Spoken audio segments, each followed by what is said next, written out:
morning. It's week 7. Let's hear a holler.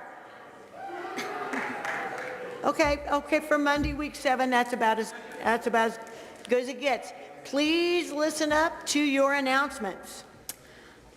Join Counselor Jose today for Mindful Monday in the conference room of the Business Department in Croft Center at 4 o'clock to 4:30 and earn 5 CE points. Are you interested in reading The Shack with a group? I have read the book The Shack. It's an amazing book.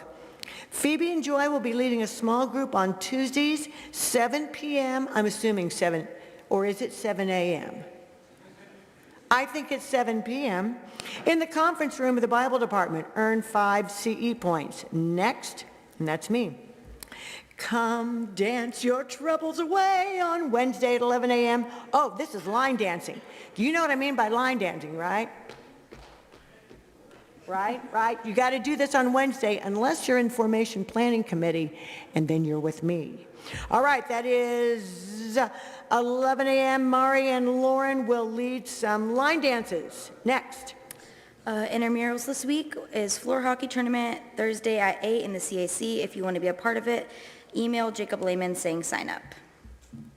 Next. Have a writing piece to enter. Enter Acuity Writing Contest. The deadline is Friday, February 23. That's this Friday. Look for posters for more information. Next. Let's move, walk, and run or bike 81 kilometers this month. On Friday, walk as a community at the Dick Arboretum at 4 o'clock. This is for students, staff, and faculty. Okay. Cab this weekend is karaoke. It's karaoke at Stutzley's Lounge, which is in Herb Hall. The saddest thing is some of you don't even know what this song is. It's in our basement. You have a chance to win $100 Amazon gift card. You need to be there. Next. Climate Action for Peace. Join us to talk about climate change. Speakers from Zimbabwe and Cambodia. This will take place Saturday, February 24th at 10:30 a.m. at the Showalter Villa. Earn 10 CE points. Right, yeah. If you didn't know the dorms close over spring break, now you do. Now you do. Dorms close March 9 at 9 a.m. and reopen on Sunday, March 17 at 9 a.m. The only exception is the baseball team. If you're an international student, please reach out to Abby and McKenna for housing in about 3 days from now, by then, Thursday, February 22. And now announcements from athletics.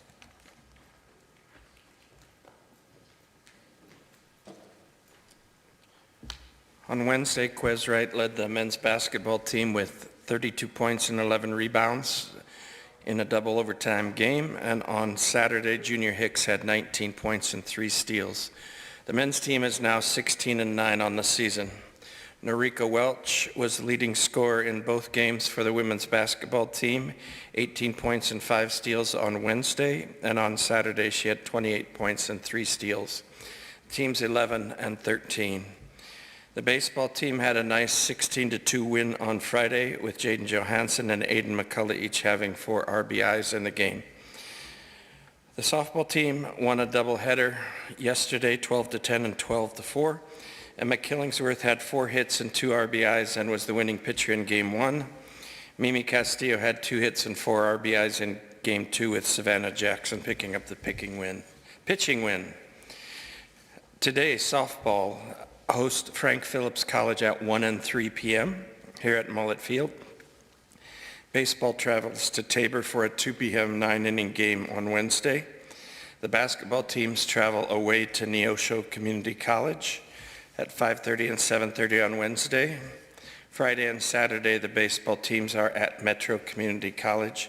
And the last home basketball game of the season is this Saturday at 1 and 3 p.m. We will recognize the Southmores. That will happen right after the women's game. So come out and support your Southmore basketball players this Saturday.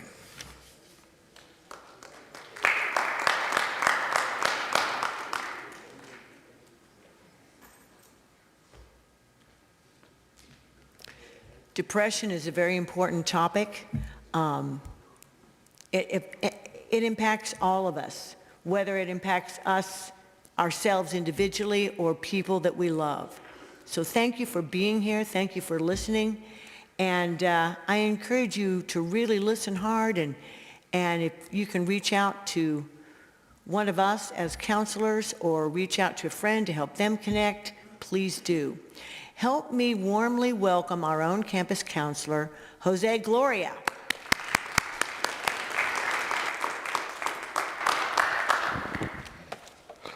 Good morning.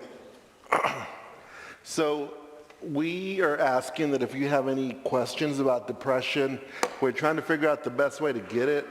Some people may have questions and just simply not feel comfortable talking about it. So if you have a question, you can text it anytime during the presentation. And then toward the end, we're going to see and try to help you with any of those questions. Fair? So this is actually the RD on-call number. You guys should all have it because it's where you call if you get locked out or pretty much anything. So, okay, yeah, my name is Jose Gloria. I'm excited to be talking to you guys about this topic because it is a pretty serious topic, but it's also something that can be dealt with. It is pretty, let's see, oh, it's working, you guys. I was told, just point to the wire. On depression. So just a little backstory so you guys that got here, how I got here where I am right now. My family's been dealing with a little bit of sickness, and I got whatever they had last week, and so I wasn't here on Thursday. I tend to be a bit of a planner, and so I take so much time to plan, and I didn't come. So this morning, I asked Abby, can you please go on my calendar, and because I got a plan for this depression conversation. And so there's going to be a few words that, there's one word that I'm really nervous about messing up. So we'll see when we get there. McKenna was going to help me. Now she's a softball practice. So just giving you some background of some anxiety that may be happening. So I'm going to need y'all's help.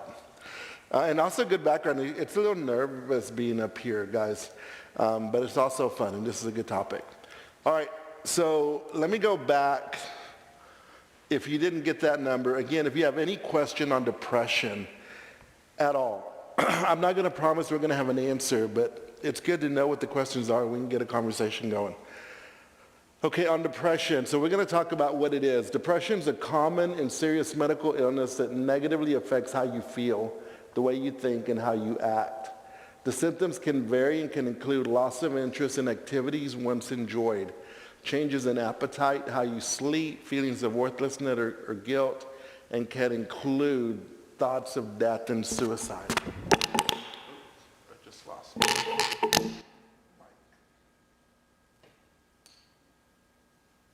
So, I think, you hear me now? I'll just stay close to this. That's good. Because I was told last time I walked too much, so it may be a God thing that it went out. So I want you guys to notice that it ranges in severity. If the thoughts of death and suicide are happening, and you start to come up with a plan, or you have a friend who's coming up with a plan, then that's what we call crisis mode, and we really need to get you some help or get them some help. I think that can be a little scary for some people, so know that if you're ever at this place, we're not going to leave you by yourself. If it means looking, there's a couple of resources that we have available to you, but if it means me going with you, sitting with you, if it means going in the middle of the night, know that you've got people that are here to support you. I think that's something important to know on that. It's not a normal part of aging.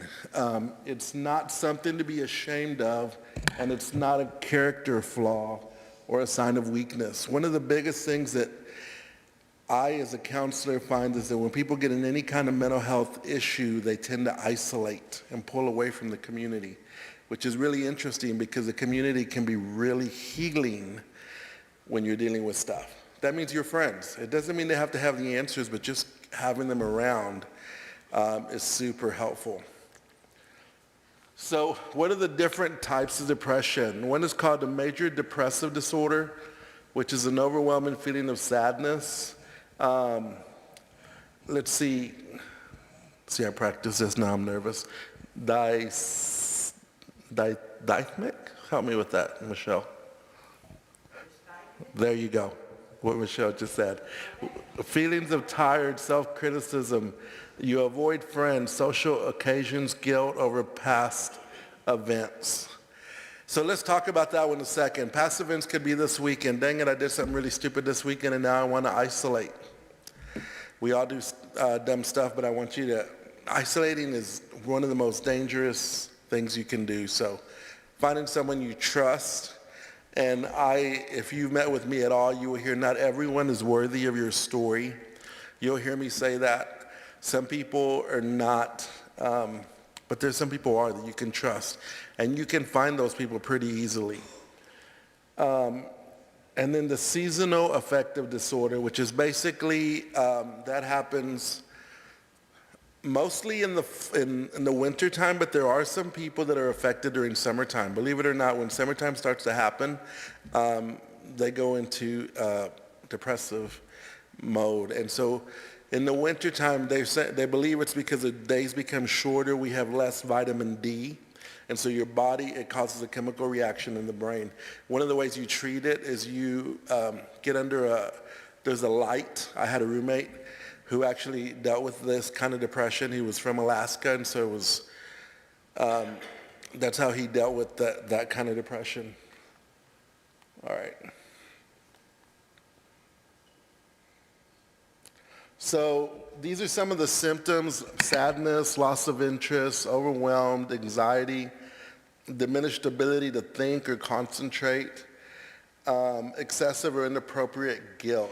The way you can feel it physically is headache, sleep disturbance, aches and pains, significant change in appetite resulting in weight loss or gain.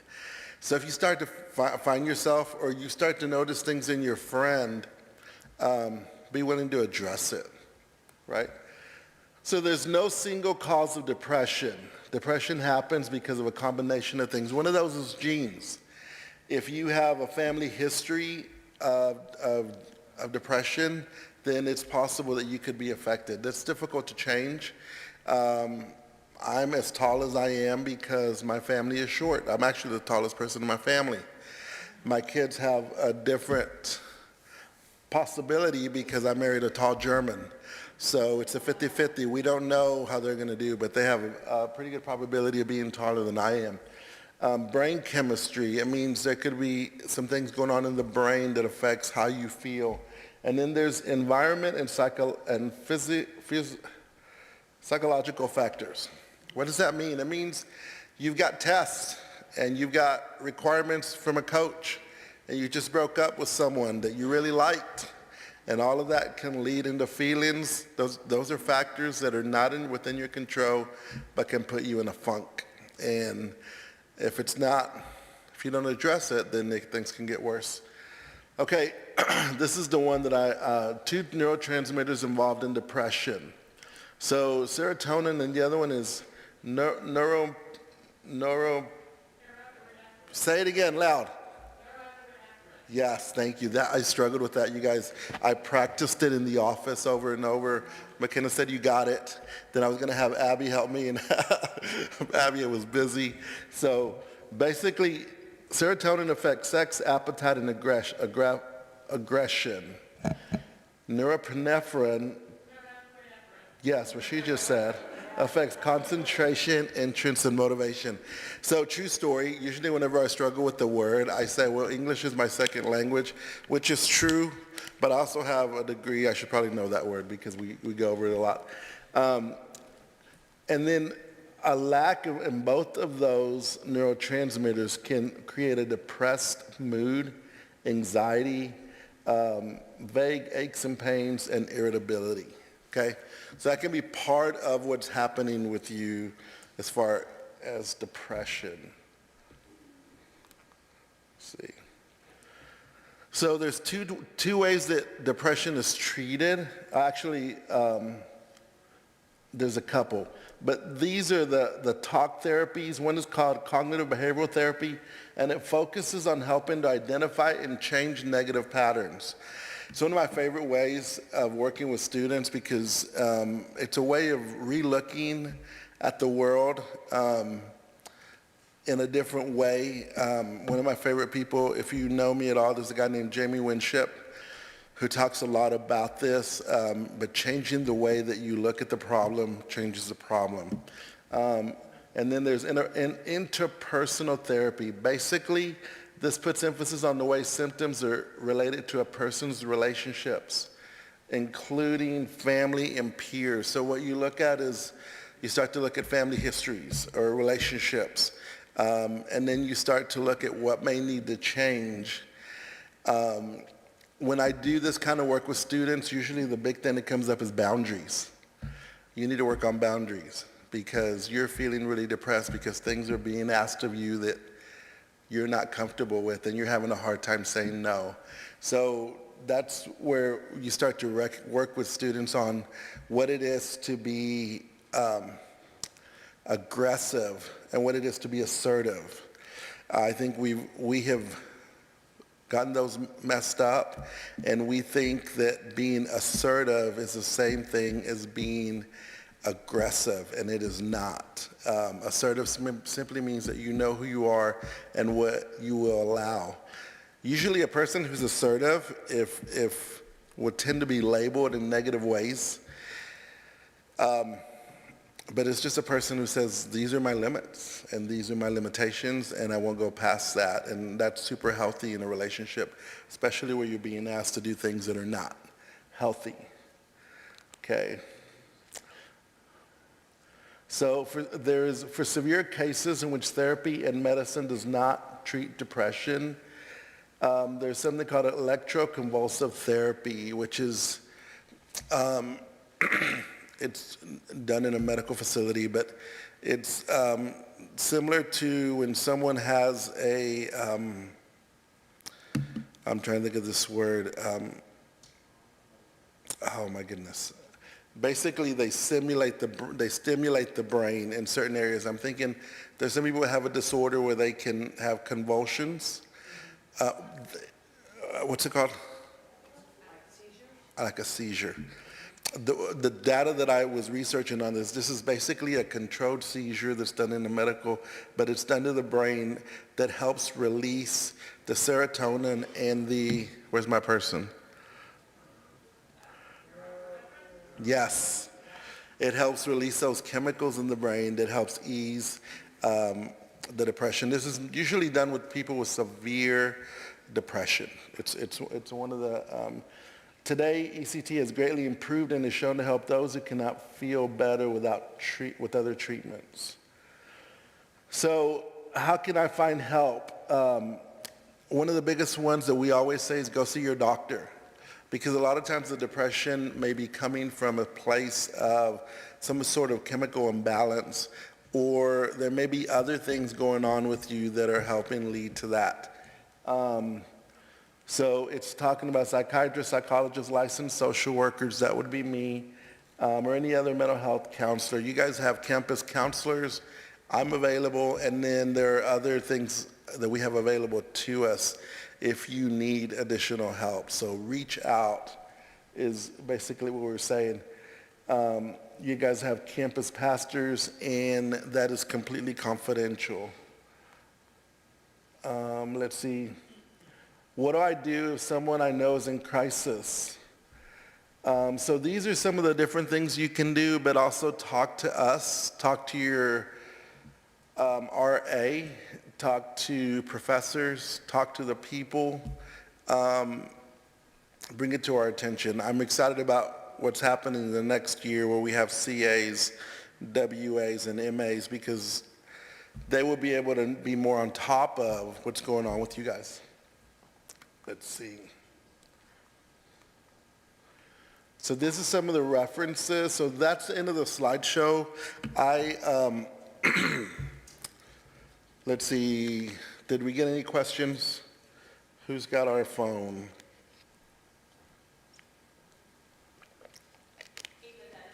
Ava does. And Ava is, do we have questions, Ava?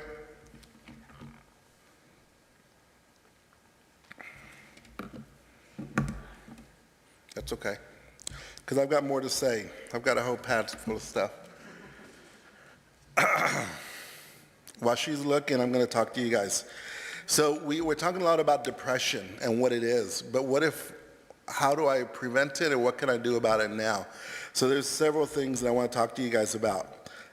One of the things that I want to encourage you guys is coming up with a plan. There are things that help with depression, and some of those things include exercise. Exercise has been found to do wonders in so many different areas, so I really want to encourage you guys in that. What does it look like? Hey, I don't know what it means. Ask some questions. I guarantee if you've got friends that are athletes, they probably know the weight room and would be willing to help. If not, let us know. But exercise is a big one. People, this is the biggest one that I want to encourage you guys. Do not isolate your community. And if you're a part of community and you start to see friends pull away, ask why. Don't just accept it as the norm. I know we get busy. You guys are super busy. But if you start to say, hey, we haven't seen much of so-and-so, start to ask questions. What's going on? Are you okay? Nutrition. Are you eating? Are you eating enough? Rest. Are you getting rest? Some of you guys don't get enough rest. I know, because I see you guys studying early and late. Play. This is a big one. I love to see you guys. Probably the way that I see it the most is out on the Frisbee. That's the way. I know there is a team and they're practicing, but I also see people out there just having fun. Or it's super important, going to the Lark's Nest and doing stuff that's fun. These things are necessary, 100%. Did we have any questions, Ava?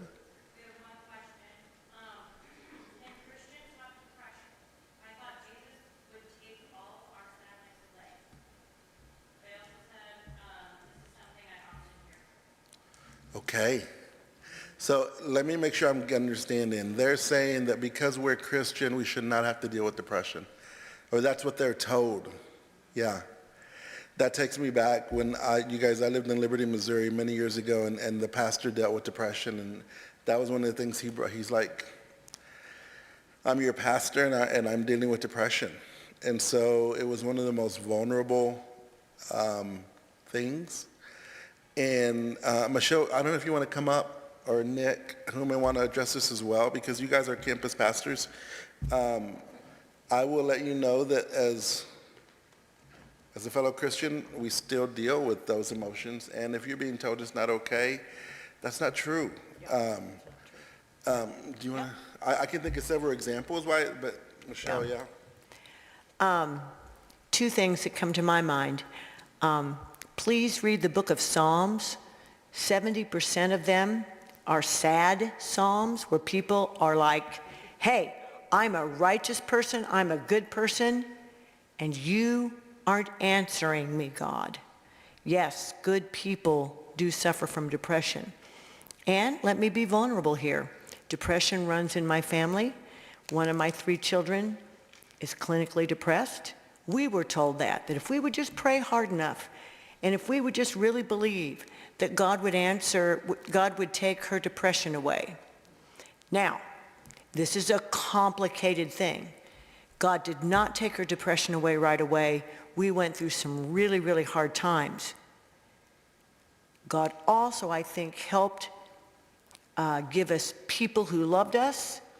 And I would say we received what I call a long-term miracle, where over years working with counselors, taking medication, doing a whole bunch of things, that is the miracle that God wants to give. And we're in a much better place as a family. But oh my, yeah, you having depression is not a sign at all of you not having good enough faith. Please, please believe me. You know, when she said that, makes me think about the word lament.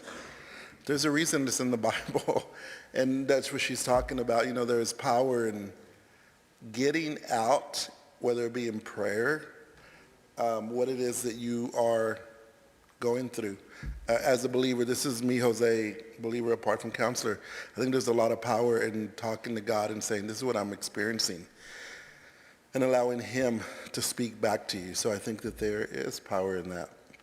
Does anyone else have questions? I'm not gonna, okay. I know, gosh, it's so hard to make a presentation on depression fun. Because more than anything, I wanted to keep your attention because I think that the information is important, and one day you will need it if to help someone else. So I think I want to end with knowing that you are not alone, and I want to remind you guys as students the power you carry to influence others.